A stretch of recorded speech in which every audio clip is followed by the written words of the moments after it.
Good afternoon everyone, welcome to फॉर्मूलेटर।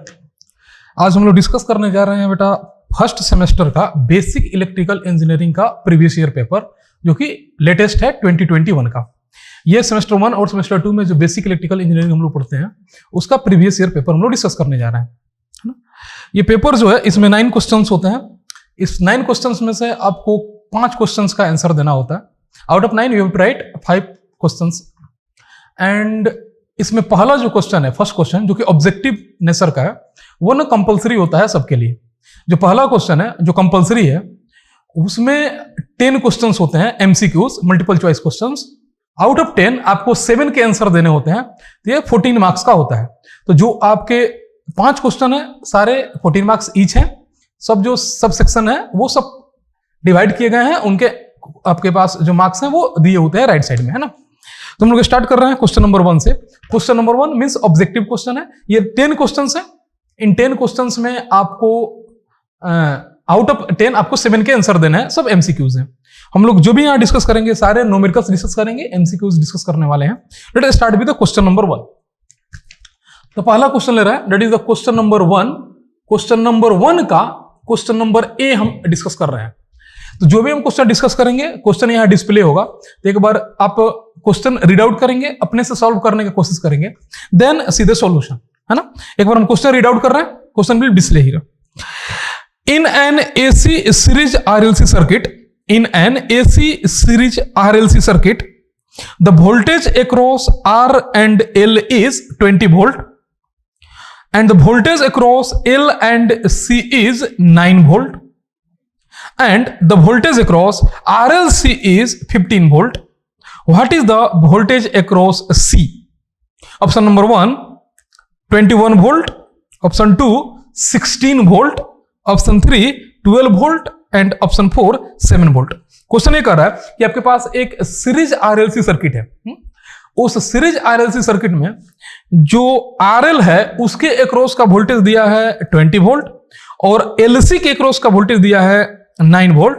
Total जो voltage है RLC, इसके अक्रॉस का वोल्टेज दिया है 15 volt. What is given in the question is, आपके पास एक सीरीज आरएलसी सर्किट है, ठीक है। इस सीरीज आरएलसी सर्किट में आर और एल के अक्रॉस का वोल्टेज, यानी कि यहां से लेके यहां तक का वोल्टेज, है ना, आर एल के अक्रॉस का voltage, it is given as 20 volt. ये है 20 वोल्ट। यहां से लेके यहां तक, मतलब एल से लेके और सी तक का voltage, it is given as 9 volt and total voltage है, मतलब यहां का voltage from here to here, ये जो टोटल वोल्टेज है it is given as 15 volt. ये 3 डेटा दिया हुआ है। आरएल के क्रॉस का वोल्टेज 20 वोल्ट, एलसी के क्रॉस का voltage 9 volt and total voltage 15 volt. आपसे क्वेश्चन ये पूछ रहा है what is the voltage across capacitor, what is the voltage across capacitor. तो कैपेसिटर के अक्रॉस की वोल्टेज आपको फाइंड आउट करनी है ना, यहां केवल यहां की वोल्टेज आपको निकालनी है। लेट्स सी, मान लीजिए यहां का वोल्टेज VR है, यहां का वोल्टेज VL है और यहां का वोल्टेज VC है। तो वो क्वेश्चन में क्या दिया है, VR का स्क्वायर प्लस VL का स्क्वायर का अंडर रूट कितना दिया हुआ है 20 वोल्ट। सर ऐसा क्यों लिख रहे हैं आप, VR प्लस VL क्यों नहीं लिखे।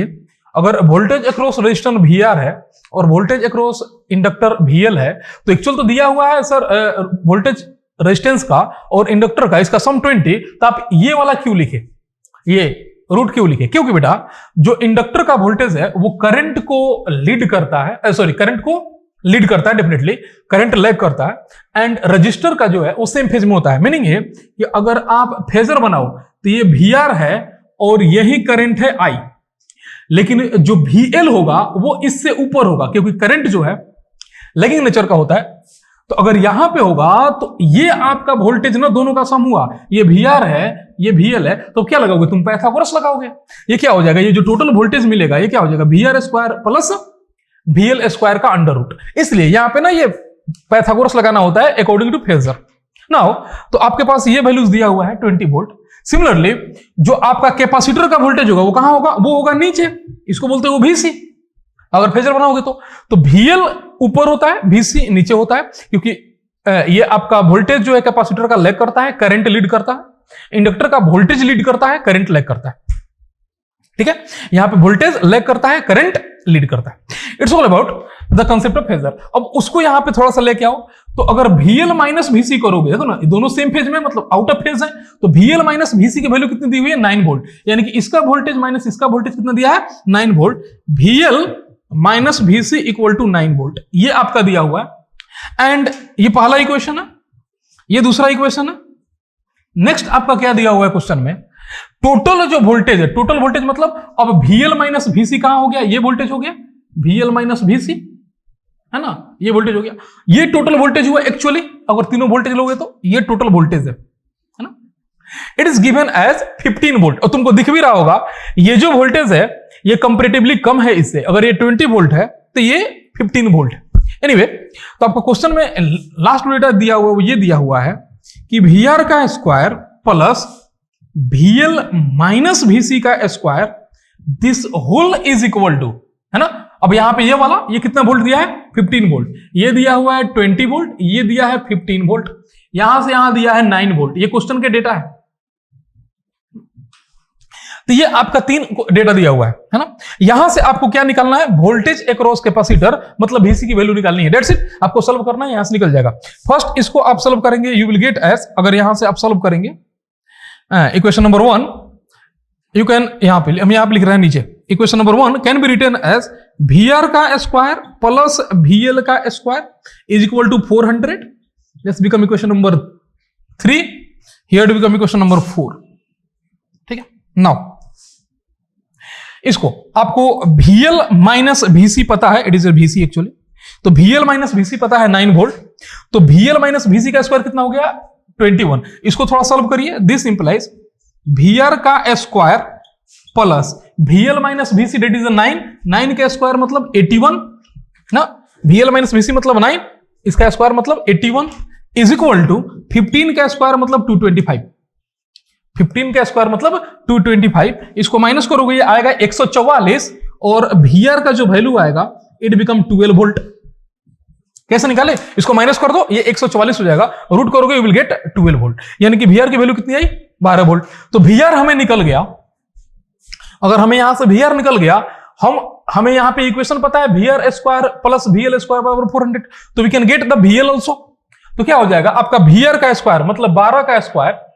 अब equation number from equation number 3 से VR का स्क्वायर मतलब 144 प्लस VL का स्क्वायर हमें नहीं पता है, रहने दीजिए, is equal to 400, you will get as 256, इसको माइनस करोगे यू विल गेट एज 256, यानी कि VL का स्क्वायर कितना मिलेगा, 256, और ये होता है 16 का स्क्वायर, मतलब VL is equal to 16 volt, VL is equal to 16 volt. तो हमने क्यों निकालना है VL, क्योंकि एक्चुअली हमें फाइंड करना था VC, तो हमारे पास यहां से VR निकल गया, VR से यहां पुट किया हमें VL निकल गया, VL को यहां पुट करेंगे हमें VC निकल जाएगा। Form equation number 2 at the last, form equation number 2 से आप क्या देख रहे हो, ये VL की वैल्यू आप निकाल लिए वो 16 वोल्ट, VC निकालना है, ये कितना है 9 वोल्ट दिया हुआ है, यानी कि 16 माइनस VC इक्वल टू 9, इसको इधर कर दीजिए, इसको इधर कर दीजिए, finally we get VC equal to 7 volt.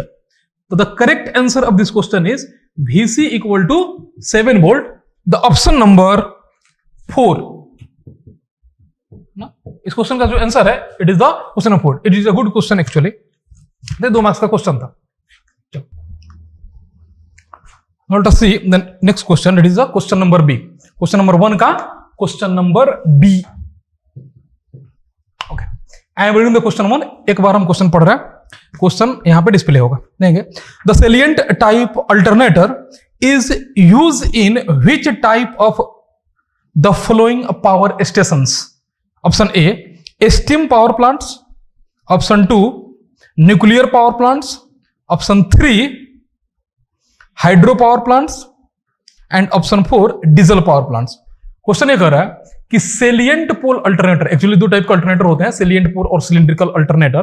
तो जो सेलिएंट पोल अल्टरनेटर है वो एक्चुअली कहां यूज होता है, कौन से पावर प्लांट में यूज होता है, it is actually use in hydro power plant. Why, because देखो जो सेलिएंट पोल अल्टरनेटर होता है वो ज्यादा नंबर ऑफ पोल्स के लिए बनाया जाता है, यानी कि जो नंबर ऑफ पोल्स होते हैं वो ज्यादा होते हैं किसमें, सेलिएंट पोल अल्टरनेटर में।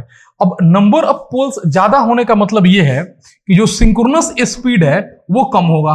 Y, because ns is equal to 120 into F by P.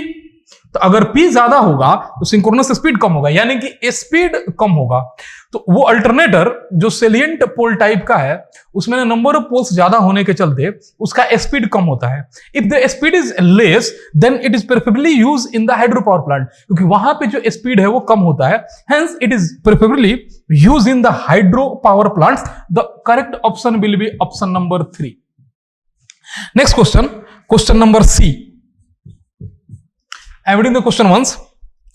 A single phase AC voltage source has 200 volt RMS and it is connected to a system which consumes an active power of 300 watt. What is the reactive power consumed by the system if 2.5 ampere RMS current is drawn? Option 1 100 VAR, option 2 200 VAR, option 3 300 VAR and option 4 400 VAR। Okay, question ये कह रहा है क्या क्या दिया है, उसके अलावा हम लोग यहां पे डिस्कस करेंगे। तो क्वेश्चन में दिया ये है कि जो वोल्टेज है, जो आरएमएस वोल्टेज है वो 200 वोल्ट है, ओके, एंड जो करंट है आई आरएमएस ये 2.5 एम्पेयर है, एंड जो एक्टिव पावर है P that is equal to 300 watt. ठीक है, ये क्वेश्चन में दिया हुआ है इतना डेटा। आपसे क्वेश्चन क्या पूछ रहा है, what is the reactive power consumed by the system. Reactive power कितना होगा, आपको पता होगा active power P equal to V into I into cos phi and reactive power Q is equal to V into I into sine phi. तो हमें actually निकालना है क्या, साइन फाई। अगर हम साइन फाई कैलकुलेट कर लेंगे we directly find out the reactive power, क्योंकि V पता है आई पता है ना। नेक्स्ट, तो हमें ना कोस फाई कैसे निकलेगा, क्योंकि पावर फैक्टर एक्चुअली होता है, इसलिए जो कोस फाई निकलेगा, cos phi is equal to जो पावर है divide by V into I. कितना पावर है, 300 वाट का पावर दिया है, कितना वोल्ट पे, 200 वोल्ट पे और 2.5 पे एम्पेयर पे। तो V की वैल्यू पता है, I की वैल्यू पता है, P की वैल्यू पता है। यहां से cos फाई की वैल्यू निकल जाएगी, इट बिकम इक्वल टू 0.6। ये कैलकुलेट करोगे ये आएगा 0.6। अगर cos फाई 0.6 है तो बाय डिफॉल्ट ना sin फाई कैसे निकालोगे, फाई का वैल्यू निकाल लो cos इनवर्स करके और sin फाई कैलकुलेट कर लो। वहां से फाई कैसे निकलेगा, cos इनवर्स 0.6 कर लो, फाई निकल जाएगा, उसमें साइन लगा दो, साइन फाई निकल जाएगा, then sine phi become equal to 0.8। ठीक है, अगर cos पॉइंट 0.6 होता है ना, साइन फाई 0.8 होता है, ये याद भी रखना। अगर क्योंकि इलेक्ट्रिकल में ये टर्म बड़ी यूज होंगे, cos 0.6 और 0.8। रिपीट कर देते हैं, cos फाई अगर 0.6 है तो साइन फाई 0.8 होगा, अगर cos फाई 0.8 है तो साइन फाई 0.6 होगा। ये दोनों एक दूसरे के रिवर्स होते हैं। नाउ तो हमें साइन फाई निकल गया, तो बाय डिफॉल्ट हम रिएक्टिव पावर निकाल सकते हैं। इसलिए जो रिएक्टिव पावर होगा that is the 200 voltage into 2.5 that is the current into 0.8। If you calculating it is coming as 400 volt ampere reactive. VAR is the unit of reactive power. तो volt ampere reactive मतलब कि क्या हो गया, option number 4 400 VAR। तो question number C का option होगा option number 4, that is the correct answer. ठीक है, now let's see the next question. It is question number D. Question number D. Question number 1 का question number D. I am reading the question once. The maximum power will be transferred from a voltage source to the load when, option 1, the source impedance is half of the load impedance. Option 2, the source impedance is equal to the load impedance. Option 3, the source impedance is twice of the load impedance. Option 4, the source impedance and load impedance both must be 0. Question ये कह रहा है कि maximum power source से load की तरफ कब transfer होगा। It is called maximum power transfer theorem. ये जो थ्योरम है it is called maximum power transfer theorem. और ये थ्योरम ये कहता है कि किसी भी सर्किट में जो मैक्सिमम पावर सोर्स से लोड ट्रांसफर होता है वो उस समय होता है जब लोड रेजिस्टेंस सोर्स रेजिस्टेंस के बराबर हो और लोड इंपीडेंस कॉन्जुगेट हो, कॉम्प्लेक्स कॉन्जुगेट हो सोर्स इंपीडेंस का। यानी कहने का मतलब यह है फॉर मैक्सिमम पावर ट्रांसफर, जिसको पीमैक्स कहते हैं, फॉर मैक्सिमम पावर ट्रांसफर ये कंडीशन होता है लोड रेजिस्टेंस जो है वो सोर्स रेजिस्टेंस के बराबर हो। एक ये है ना, एक ये कंडीशन होता है। दूसरा होता है जो लोड इंपीडेंस है वो कॉम्प्लेक्स कॉन्जुगेट हो सोर्स इंपीडेंस का, है ना। तो सिंस इस क्वेश्चन में ये ऑप्शन ज्यादा प्रिफर्ड किया जाता कि source impedance is equal to complex conjugate of load impedance. अगर इस तरह है सोर्स इंपीडेंस लोड इंपीडेंस, या फिर आप इसको ऐसे भी लिख सकते हो कि ZS equal to ZL conjugate, दोनों ही करेक्ट है। RS इक्वल टू RL, दोनों ही करेक्ट है। तो अगर ये लिखा होता ना तो ज्यादा एप्रोप्रिएट होता, बट एनीवे नहीं दिया है तो आप क्या लिखोगे, source impedance is equal to load impedance. Actually load resistance और सोर्स रेजिस्टेंस जब बराबर होंगे तब मैक्सिमम पावर ट्रांसफर होगा, एक बात होता है। और सोर्स इंपीडेंस अगर कॉम्प्लेक्स कॉन्जुगेट होगा लोड इंपीडेंस का तब होता है मैक्सिमम पावर ट्रांसफर। तो इसमें तो कॉम्प्लेक्स कॉन्जुगेट वर्ड नहीं लिखा है, बट बाय डिफॉल्ट आप ये अंडरस्टूड करोगे कि source impedance is equal to load impedance. The option will be option number 2, है ना। तो क्वेश्चन नंबर डी का आंसर होगा option number 2। Now let us see the next question, that is question number E, है ना। पहला का question number E, एक बार क्वेश्चन हम रीड आउट कर रहे हैं, देखो। The condition for maximum efficiency is in the transformer is, the condition for maximum efficiency in the transformer is, option 1 core loss should be equal to friction and windage loss, option 2 copper loss equal to mechanical loss, option 3 core loss equal to copper loss, option 4 copper loss should be half of the core loss, है ना। तो question ये कह रहा है कि maximum efficiency कब occurred होता है। एज यूजुअल आपको पता है कि कंडीशन क्या है मैक्सिमम एफिशिएंसी अकर्ड होने का इन द ट्रांसफार्मर, कि जो आपका कॉपर लॉस है पीसीयू जो है वो बराबर होना चाहिए पीआई के, आयरन लॉस के, तब जाके मैक्सिमम एफिशिएंसी होता है। It is for eta max, maximum efficiency का कंडीशन है कि कॉपर लॉस आयरन लॉस बराबर होने चाहिए। ऑल्सो कॉल्ड एज, इसको आप वेरिएबल लॉस कहते हो, ये ना बेटा वेरिएबल लॉस कहा जाता है, इसको बोलते हैं कांस्टेंट लॉस। तो यही दो लॉस मेजर होते हैं एक ट्रांसफार्मर में। तो वेरिएबल लॉस जब कांस्टेंट लॉस के बराबर हो जाए या कॉपर लॉस आयरन लॉस के बराबर हो जाए तब जाके एफिशिएंसी मैक्सिमम होती है। यानी कि the correct answer will be the core loss equal to the copper loss, that is the option number 3,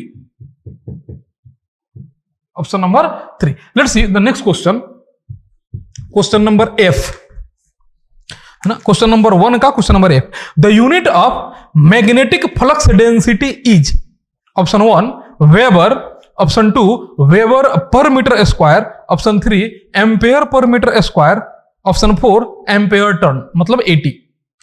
maximum flux density, sorry magnetic flux density B का यूनिट बताना है।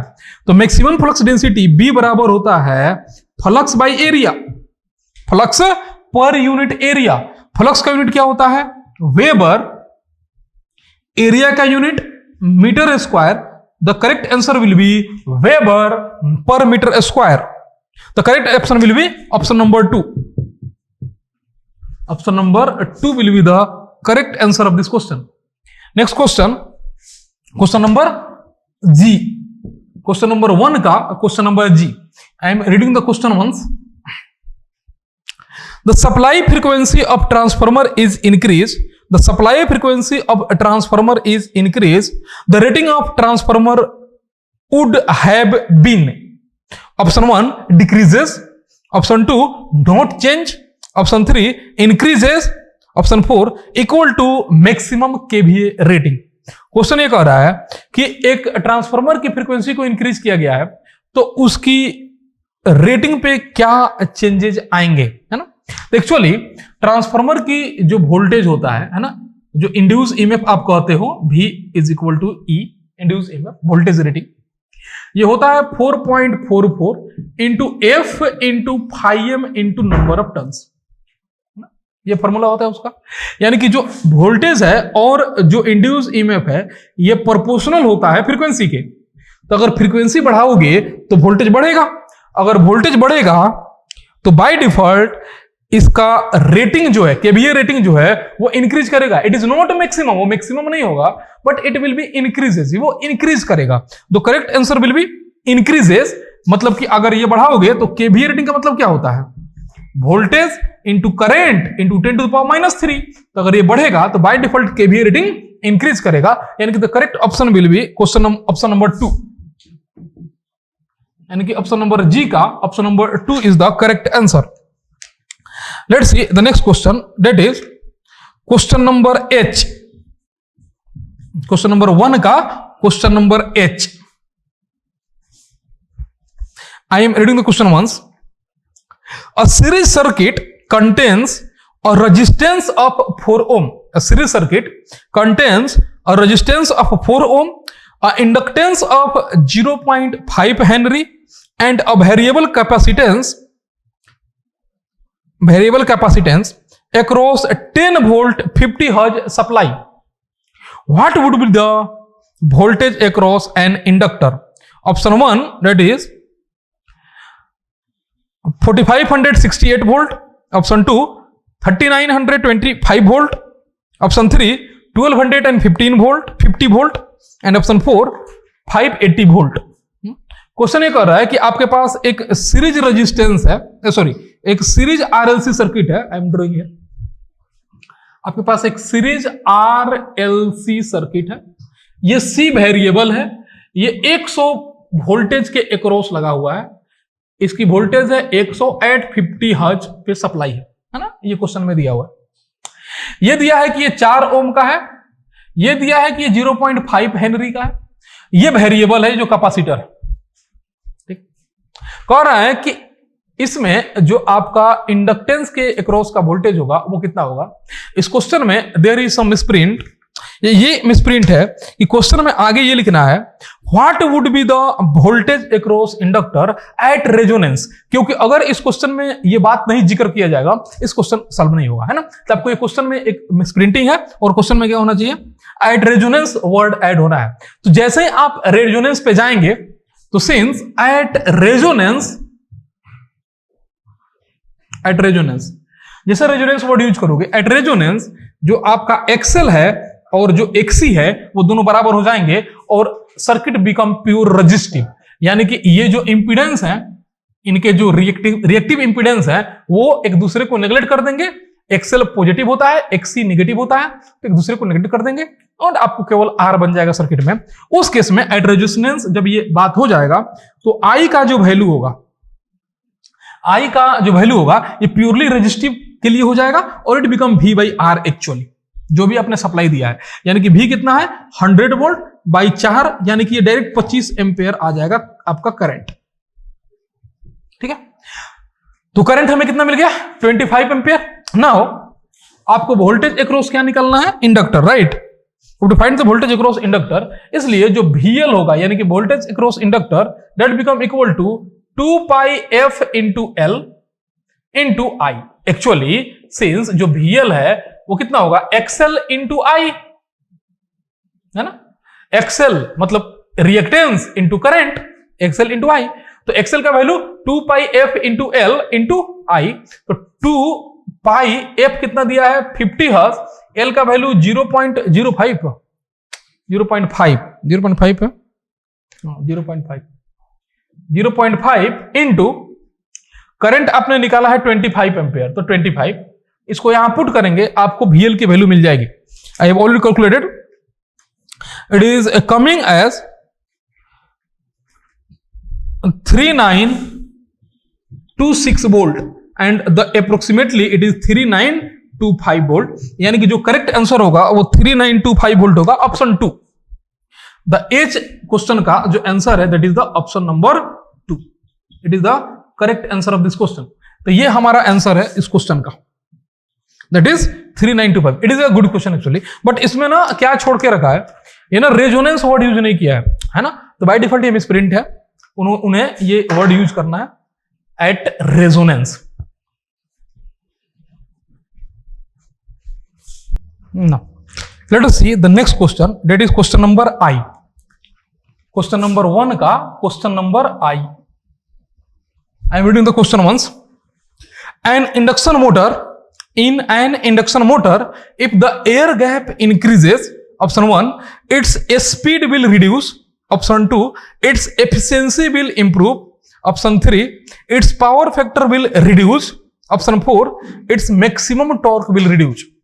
कह रहा है कि अगर एक इंडक्शन मशीन के एयर गैप को इंक्रीज करोगे तो क्या चेंजेज होगा। इफ एयर गैप इंक्रीजेस, अगर आप एयर गैप इंक्रीज करोगे तो by default leakage flux increase होगा, है ना। मशीन का लीकेज फ्लक्स, एयर गैप ज्यादा होगा तो लीकेज फ्लक्स इंक्रीज होगा। लीकेज फ्लक्स इंक्रीज होना मतलब ना एक्स की वैल्यू इंक्रीज होगी, रिएक्टेंस की वैल्यू इंक्रीज होगी। रिएक्टेंस, लीकेज रिएक्टेंस होता है ये एक्चुअली, तो लीकेज फ्लक्स बढ़ेगा तो रिएक्टेंस बढ़ेगा। अगर रिएक्टेंस बढ़ेगा तो पावर फैक्टर रिड्यूस होगा। क्यों? क्योंकि cos फाई क्या होता है भाई, cos फाई ना always r upon under root R square plus X square होता है। तो अगर लीकेज रिएक्टेंस बढ़ेगा तो पावर फैक्टर क्या होगा, मशीन का रिड्यूस होगा। The correct answer will be the power factor get reduce, यानी कि the answer will B 3, option 3। Anyway, इस क्वेश्चन में जो आपका मैक्सिमम टॉर्क है it should also be reduce, ये भी रिड्यूज होना चाहिए अगर एफ गैप आप इंक्रीज करोगे तो। एक्चुअली होता क्या है, हालांकि इस क्वेश्चन का आंसर 3 है, बट अगर आप मैक्सिमम टॉर्क मारोगे then also it should be correct. Why? Because T max का जो वैल्यू होता है maximum torque, it is actually K into E2 square divide by 2x2 होता है। तो जब लीकेज फ्लक्स बढ़ेगा तो लीकेज रिएक्टेंस बढ़ेगा, x2 बढ़ेगा, बाय डिफॉल्ट ये भी रिड्यूस होगा, but the correct answer will be the power factor reduce, क्योंकि ये उसी पर्सपेक्टिव से क्वेश्चन पूछा हुआ है। Now the next question, question number J, जो पहला का जे हम देखते हैं। I am reading the question once. Question number J, the pole of DC machine is laminated to, option 1, reduce pulsation loss, option 2, reduce armature reaction, option 3, dissipate more heat, option 4, reduce iron weight। Question ये कह रहा है कि एक DC machine के पोल को laminate क्यों किया जाता है। एक्चुअली बेटा डीसी मशीन में जो पोल होता है ना, उसको उसके जो पोल कोर होता है उसको लेमिनेट नहीं किया जाता। जो पोल सूज होता है ना, पोल सू या पोल आप उसको पोल आर्क भी कहते हो, कोई पोल फेस भी कहता है, वो पार्ट ना एक्चुअली लेमिनेट किया जाता है। बिकॉज जो आर्मेचर में जो ईएमएफ इंड्यूस होता है ना, वो एसी नेचर का होता है, पल्सेटिंग नेचर का होता है, वो एसी होता है, वो डीसी नहीं होता। In the case of DC machine the EMF induce in armature is the AC, है ना, एसी होता है। तो जो आर्मेचर के पास का जो पार्ट है ना, वो एसी होने के चलते उसमें एडी करंट लॉसेस हो जाते हैं, जिसको पल्सेशन लॉस कहते हैं। उसी को कम करने के लिए ना पोल सूज को या पोल फेस को हम लोग एलिमिनेट करते हैं। The correct answer will be to reduce the pulsation loss, also called as eddy current loss. तो एडी करंट को कम करने के लिए किया जाता है। तो यानी कि correct answer will be option number 1, यानी कि ऑप्शन नंबर जे का जो करेक्ट आंसर होगा वो होगा ऑप्शन 1, है ना, because it is to reduce eddy current loss. ये ईडी करंट लॉस को रिड्यूस करने के लिए किया जाता है।